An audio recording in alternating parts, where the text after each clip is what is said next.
ஓம் சாந்தி. அவ்யக்த முரளி 29/3/1981. முரளியின் சாரம்: ஞானத்தின் சாரம் நான் மற்றும் என்னுடைய பாபா. பாப்தாதா அனைத்து குழந்தைகளை சம்பன்ன சுரூபமாக ஆக்குவதற்காக தினசரி வெவ்வேறு முறையில் ஞான துளிகளை கூறிக்கொண்டே இருக்கிறார். அனைத்து துளிகளின் சாரம் அனைத்தையும் சாரத்தில் கொண்டு வந்து புள்ளியாகிவிடுங்கள். இந்த பயிற்சி நிரந்தரமாக இருக்கிறதா? எந்த காரியத்தையும் செய்து கொண்டே நான் ஜோதி பிந்து, இந்த கர்மேந்திரியங்கள் மூலமாக இந்த காரியத்தை சேவிப்பவன் என்ற நினைவிருக்கிறதா? இந்த முதல் பாடத்தை சொரூபத்தில் கொண்டு வந்திருக்கிறீர்களா? தொடக்கமும் இதுதான், மேலும் முடிவிலும் இதே சொரூபத்தில் நிலைத்திருந்து செல்ல வேண்டும். அப்படி ஒரு நொடியின் ஞானம், ஒரு நொடியில் ஞான சொரூபமாக ஆகியிருக்கிறீர்களா? விஸ்தாரத்தை சுருக்கமாக ஒரு நொடியில் கொண்டு வருவதற்கான பயிற்சி இருக்கிறதா? எந்தளவு விஸ்தாரத்தில் வருவது சுலபமாக இருக்கிறதோ அந்தளவு சாரஸ்வரூபமாவது சுலபமாக அனுபவமாகிறதா? சாரஸ்வரூபத்தில் நிலைத்திருந்து பின்பு விஸ்தாரத்தில் வர வேண்டும் என்ற இந்த விஷயத்தை மறந்து விடுவதில்லையே. சாரஸ்வரூபத்தில் நிலைத்திருந்து விஸ்தாரத்தில் வருவதினால் எந்தவிதமான விஸ்தாரத்தின் ஈர்ப்பு இருக்காது. விஸ்தாரத்தை பார்த்து கொண்டே கேட்டுக்கொண்டே வர்ணனை செய்து கொண்டே ஏதோ ஒரு விளையாட்டை விளையாடி கொண்டிருக்கிறோம் என்று அனுபவம் செய்வீர்கள். அந்த மாதிரி பயிற்சி எப்பொழுதுமே நிலைத்திருக்க வேண்டும். இதைத்தான் சுலபமான நினைவென்று கூறுவது. ஞான வாழ்க்கையிலும் அஞ்ஞான வாழ்க்கையிலும் ஒவ்வொரு காரியத்திலும் 2 வார்த்தைகள் உபயோகிக்கப்படுகின்றன. அவை யாவை? நான் மற்றும் என்னுடையது. 2 வார்த்தைகளில் ஞானத்தின் சாரமும் இருக்கிறது. நான் ஜோதி பிந்து மற்றும் சிரேஷ்ட ஆத்மா பிரம்மா குமார் அல்லது குமாரி மற்றும் என்னுடையவரோ ஒரு தந்தையை தவிர வேறு யாரும் இல்லை. என்னுடைய பாபா, இதில் அனைத்தும் வந்துவிடுகிறது. என்னுடைய பாபா என்றால் என்னுடைய ஆஸ்தியும் அதில் வந்து விடுகிறது. அப்படி இந்த நான் மற்றும் என்னுடைய என்ற 2 வார்த்தைகளோ உறுதியாக இருக்கிறது தான் இல்லையா? என்னுடைய பாபா என்று கூறுவதினால் அநேக விதமான என்னுடையது என்பவை உள்ளடங்கி விடுகிறது. அப்படி 2 வார்த்தைகளை நினைவில் கொண்டு வருவது கடினமா அல்லது சுலபமா? இதற்கு முன்பும் இந்த 2 வார்த்தைகளை பேசினீர்கள். இப்பொழுதும் இதே 2 வார்த்தைகளை கூறுகிறீர்கள். ஆனால் எவ்வளவு வித்தியாசம் இருக்கிறது? நான் மற்றும் என்னுடையது என்ற இந்த முதல் பாடத்தை மறக்க முடியுமா? இதையோ சின்ன குழந்தை கூட நினைவு செய்ய முடியும். நீங்கள் ஞானம் நிறைந்தவர்கள் தான் இல்லையா? அப்படி ஞானம் நிறைந்தவர்கள் 2 வார்த்தைகளை நினைவு செய்ய முடியாதென்று இருக்க முடியுமா என்ன? இதே 2 வார்த்தைகளினால் மாயாவை வென்றவர், தடையற்றவர், மாஸ்டர் சர்வசக்திவான் ஆக முடியும். 2 வார்த்தைகளை மறக்கிறீர்கள் என்றால் மாயா 1000 ரூபங்களில் வருகிறது. இன்று ஒரு ரூபத்தில் வரும், நாளை இன்னொரு ரூபத்தில் வரும். ஏனென்றால் மாயாவின் என்னுடையது என்பது மிக நீளமானது. மேலும் என்னுடைய பாபாவே ஒரே ஒருவர்தான். ஒருவரின் எதிரில் மாயாவின் 1000 ரூபங்களும் முடிவடைந்து விடுகிறது. அந்த மாதிரி மாயாவை வென்றவராகிவிட்டீர்களா? மாயாவிற்கு விவாகரத்து கொடுப்பதில் ஏன் காலம் எடுத்துக்கொள்கிறீர்கள்? ஒரு நொடிக்கான விஷயம், இதில் பல வருடங்கள் ஏன் ஆகிறது? விட்டீர்கள் என்றால் விடுபடும். என்னுடைய பாபா, பிறகு அவரின் நினைவிலேயே மூழ்கியிருங்கள். தந்தைக்கு அடிக்கடி இதே பாடத்தை தான் கற்பிக்க வேண்டியதாக இருக்கிறது. நீங்கள் மற்றவர்களுக்கு கற்பிக்கவும் செய்கிறீர்கள், இருந்தும் மறந்து விடுகிறீர்கள். மற்றவர்களுக்கு நினைவு செய்யுங்கள் என்று கூறுகிறீர்கள். பிறகு நீங்களே ஏன் மறந்து விடுகிறீர்கள்? மறக்காதவராக ஆவதற்கு எந்த தேதியை நிர்ணயம் செய்வீர்கள்? அனைவருக்கும் ஒரே தேதி இருக்குமா அல்லது வேறு வேறாக இருக்க முடியுமா? எத்தனை பேர்கள் இங்கே அமர்ந்திருக்கிறீர்களோ அத்தனை பேர்களுக்கும் ஒரே தேதியாக இருக்க முடியுமா? பிறகு தேவையற்ற வீணான விஷயங்களை பேசுவது முடிந்துவிடும். குஷியான விஷயங்களை கண்டிப்பாக கூறுங்கள், ஆனால் பிரச்சனைகளை பேசாதீர்கள். எப்படி கண்காட்சி மற்றும் நிகழ்ச்சிகளை செய்கிறீர்கள் என்றால், திறப்பு விழாவிற்காக கத்தரிக்கோல் மூலம் மலர் மாலையை வெட்ட வைக்கிறீர்கள். அப்படி இன்று என்ன செய்வீர்கள்? நீங்களே கத்தரிக்கோலை கையில் எடுப்பீர்கள். கத்தரிக்கோலிலும் இரண்டு பக்கமும் ஒன்றாக இணையும் போது ஏதாவது ஒன்று வெட்டப்படுகிறது. அப்படி ஞானம் மற்றும் யோகா இரண்டின் இணைவது மூலம் மாயாவின் பிரச்சனைகளின் பந்தனம் அழிந்துவிட்டது என்ற இந்த குஷியான செய்தியை கூறுங்கள். இன்று இதே பிரச்சனைகளின் பந்தனத்தை துண்டிப்பதற்கான நாளாகும். ஒரு நொடிக்கான விஷயம்தான் இல்லையா? தயாராக இருக்கிறீர்கள் தான் இல்லையா? யார் யோசித்த பிறகு இந்த பந்தனத்தை துண்டிப்பீர்களோ அவர்கள் கையை உயர்த்துங்கள். பிறகோ அனைத்து வெளிநாட்டினரும் தீவிர முயற்சி செய்பவர்களின் பட்டியலில் வந்து விடுவீர்கள். கேட்கும் நேரத்திலேயே அனைவரின் முகம் மாறிவிட்டது. அப்படி நிரந்தரமாக ஆகிவிட்டீர்கள் என்றால் என்னவாகிவிடும்? அனைவரின் நடைமுறையில் போகும்போதும் வரும்போதும் அவ்யக்த வதனத்தின் ஃபரிஷ்தாக்களாக தென்படுவீர்கள். பிறகு சங்கமயுகம் ஃபரிஷ்தாக்களின் யுகமாக ஆகிவிடும். இதே ஃபரிஷ்தாக்கள் மூலமாக பின்பு தேவதைகள் வெளிப்படுவார்கள். ஃபரிஷ்தாக்களை தேவதைகளும் எதிர்பார்த்து கொண்டிருக்கிறார்கள். தேவதைகளின் பிரவேசம் சம்பன்ன உடலில் ஆகும் இல்லையா? இவர்கள் 16 கலைகள் நிரம்பியவர்களாக ஆகட்டும். பிறகு வரமாலையை அணிவிக்கலாம் என்று காத்து கொண்டிருக்கிறார்கள். எத்தனை கலைகள் தயாராகியிருக்கின்றன? சூக்ஷ்ம வதனத்தில் சம்பன்ன ஃபரிஷ்தா சுரூபம் மற்றும் தேவதைகளின் சந்திப்பின் காட்சி மிக நன்றாக இருக்கும். ஃபரிஷ்தாக்களுக்கு பதிலாக எப்பொழுதும் முயற்சி செய்யும் நிலையே இருக்கிறதென்றால் தேவதைகளும் தூரத்திலிருந்து பார்த்து கொண்டே இருக்கிறார்கள். நேரத்திற்கு ஏற்றாற்போல் அருகில் வந்து கொண்டும் சம்பன்னமாக இல்லாத காரணத்தினால் பின்தங்கியும் விடுகிறார்கள்.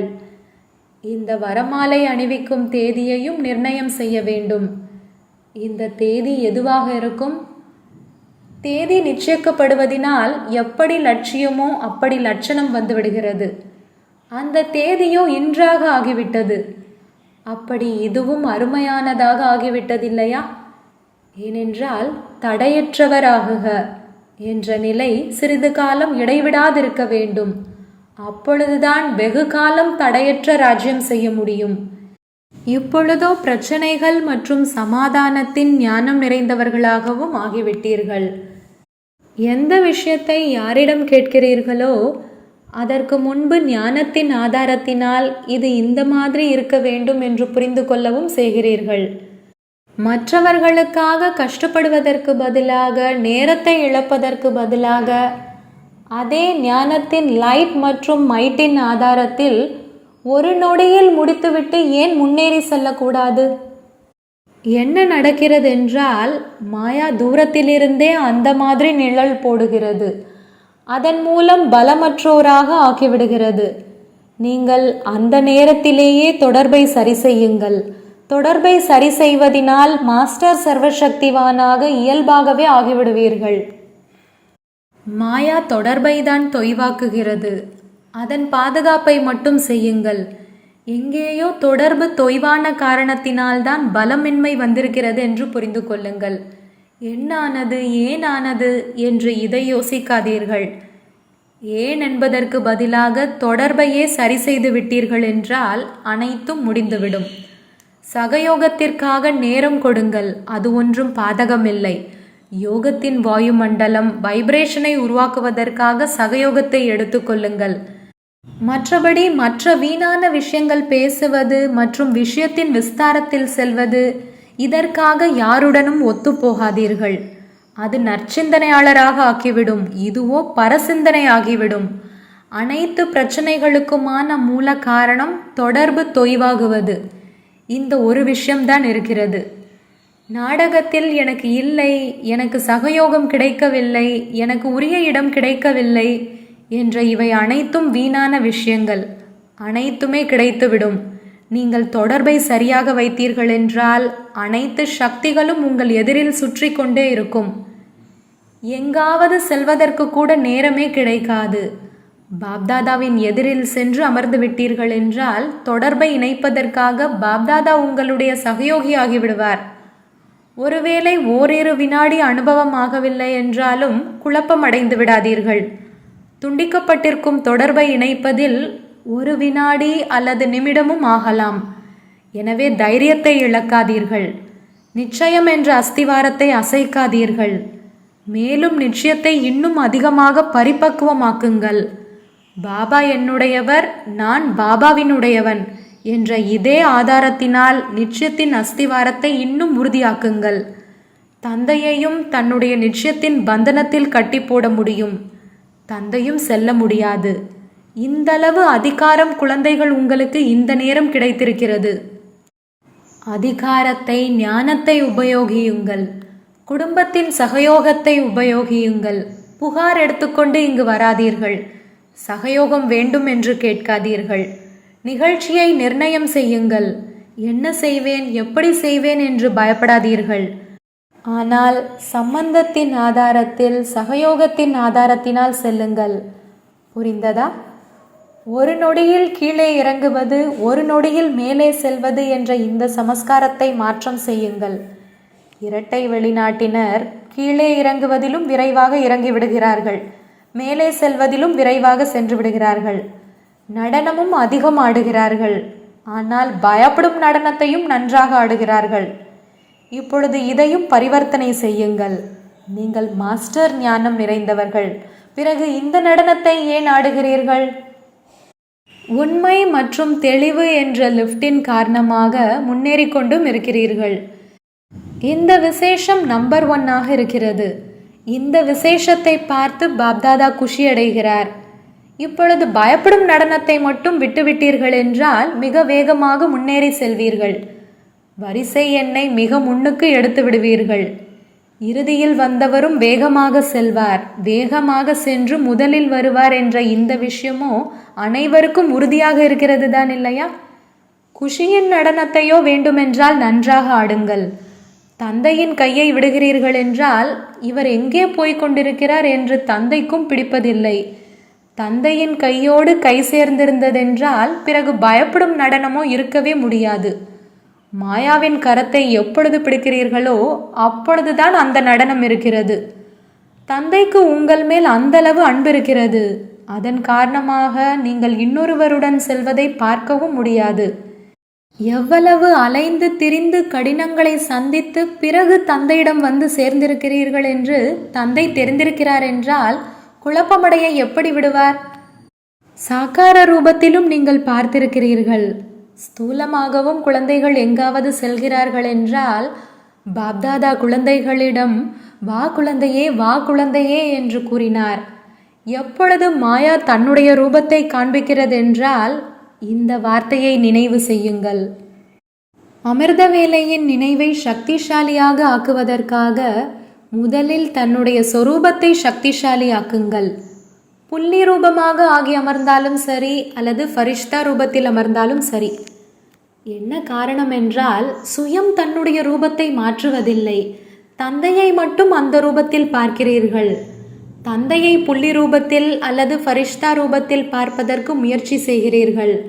ஆனால் எதுவரை நீங்களே அந்த மாதிரி ஆகவில்லையோ அதுவரை சந்திப்பை செய்ய முடியாது. தந்தையை மட்டும் அந்த ரூபத்தில் பார்ப்பதற்கான முயற்சி செய்வதோ பக்தி மார்க்கத்திற்கு சமமாக ஆகிவிடுகிறது. எப்படி அவர்கள் தேவதைகளை அந்த ரூபத்தில் பார்க்கிறார்கள், மேலும் அவர்கள் எப்படி இருந்தார்களோ அப்படியே இருப்பார்கள். அந்த நேரம் வாயுமண்டலம் குஷியானதாக இருக்கும்.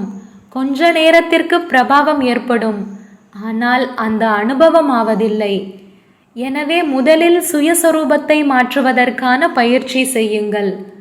பிறகு மிக சக்திசாலியான நிலை அனுபவமாகும். தாதிகளுடனான சந்திப்பு. விதவிதமானவர்களை பார்த்து குஷி ஏற்படுகிறது தான் இல்லையா? இருந்தாலும் இவர்கள் நல்ல தைரியம் உள்ளவர்கள். தன்னுடைய அனைத்தையும் மாற்றம் செய்வது, மேலும் மற்றவர்களை தன்னுடையவர்களாக ஆக்குவது, இதுவும் இவர்களுடைய தைரியம்தான். அந்தளவு மாறிவிட்டார்கள். அவர்கள் நம்முடைய பரிவாரத்தை சேர்ந்தவர்கள் என்று தென்படுகிறார்கள். இதுவும் நாடகத்தில் இவர்களுடைய விசேஷ பங்காகும். என்னுடையவர்கள் என்ற உணர்வின் மூலமாக தான் இவர்கள் முன்னேறி கொண்டிருக்கிறார்கள். ஒவ்வொருவரையும் பார்த்து குஷி ஏற்படுகிறது. முதலிலோ ஒரே பாரதத்தை சேர்ந்தவர்களாக அநேக மரங்கள் அடங்கிய ஒரு கெட்டி மரமாக இருந்தது. ஆனால் இப்பொழுது உலகின் நாலாபுறங்களில் உள்ள மூலைகளிலும் சென்று அநேக சமஸ்காரம், அநேக மொழிகள், அநேக உணவு பழக்கங்களுடைய அனைத்து ஆத்மாக்களும் ஒரே மரத்தினுடையவர்களாக ஆகிவிட்டார்கள். இதுவும் அதிசயம்தான். அனைவரும் ஒன்றாக இருந்தார்கள், மேலும் இருக்கிறார்கள், இன்னும் இருப்பார்கள். அந்த மாதிரியே அனுபவம் செய்கிறார்கள். அனைவரின் அன்பு விசேஷமாக கிடைத்தே விடுகிறது. பாண்டவர்களுடனான சந்திப்பு. அனைவரும் பெரும் வள்ளல்கள்தான் இல்லையா? யாருக்காவது குஷி கொடுப்பது இது அனைத்தையும் விட மிகப்பெரிய புண்ணிய காரியம். இது சேவையாகும். பாண்டவர்களோ எப்பொழுதும் ஒரே சீரான நிலையில் ஒற்றுமையில் இருக்கக்கூடிய சிக்கனத்தை கடைபிடிப்பவர்கள்தான் இல்லையா? அனைத்து பாண்டவர்களும் மகிமைக்கு தகுதியானவர்கள், பூஜைக்குரியவர்களாகவும் இருக்கிறார்கள். பக்தர்களுக்காகவோ இப்பொழுதும் பூஜைக்குரியவர்களாக தான் இருக்கிறீர்கள், பிரத்யட்சமாக மட்டும் ஆகவில்லை. பாண்டவர்களின் பூஜை கணேசர் மற்றும் அனுமானின் ரூபத்தில் மட்டும்தான் நடக்கிறது என்றில்லை. இன்னும் தேவதைகளும் இருக்கிறார்கள். கணேசர் யார் என்றால், யார் அனைத்து விஷயங்களையும் வயிற்றுக்குள் நிரப்பி வைப்பவர். ஹனுமான் வாள் மூலமாக அசுர சமஸ்காரங்களை எரிப்பவர். வாளும் சேவைக்காக தான் இருக்கிறது. கேட்க வேண்டும் என்ற வாள் இல்லை, விஷயத்தை உள்ளடக்கி வைப்பவர்கள். அங்கு இங்கு பரப்புபவர்கள் இல்லை என்ற விசேஷம் பாண்டவர்களினுடையது. அனைவரும் எப்பொழுதும் திருப்தியாக இருக்கிறீர்கள் தான் இல்லையா? பாண்டவபதி மற்றும் பாண்டவர்கள் எப்பொழுதும் இணைந்த ரூபத்தில் இருக்கிறார்கள். பாண்டவபதி பாண்டவர்களின்றி எதையும் செய்ய முடியாது. எப்படி சிவசக்தி இருக்கிறார்களோ அதே போல் பாண்டவபதியை முன்னுக்கு வைத்திருக்கிறோம். அப்படியானால் இணைந்த ரூபம் எப்பொழுதும் நினைவில் இருக்கிறதா? எப்பொழுதாவது தன்னை தனிமையில் இருப்பதாக உணர்வதில்லையே. நண்பன் யாராவது வேண்டும் என்று அப்படி உணரவில்லையே. யாரிடம் சொல்வது, எப்படி சொல்வது என்ற அந்த நிலை இல்லையே. யார் எப்பொழுதும் இணைந்த ரூபத்தில் இருக்கிறாரோ அவர் எதிரில் பாப்தாதா நடைமுறையில் அனைத்து உறவுகளினால் எதிரில் இருக்கிறார். எவ்வளவு ஈடுபாடு இருக்குமோ அந்தளவு விரைவில் தந்தை எதிரில் இருப்பார். அவரோ நிராகாரமானவர், ஆகாரமாக இருக்கிறார். அவருடன் எப்படி பேசுவது என்று அப்படி இருக்க வேண்டாம். யார் அவர்களுக்குள் பேசிக்கொள்வதிலும் நேரத்தை செலவிடுவார்களோ அவர்கள் தேடுவார்கள். இங்கேயோ தேடுவதற்கும் மற்றும் நேரம் கொடுப்பதற்கான அவசியமே இல்லை. எங்கே அழைத்தாலும் அங்கே ஆஜராகி விடுவார்.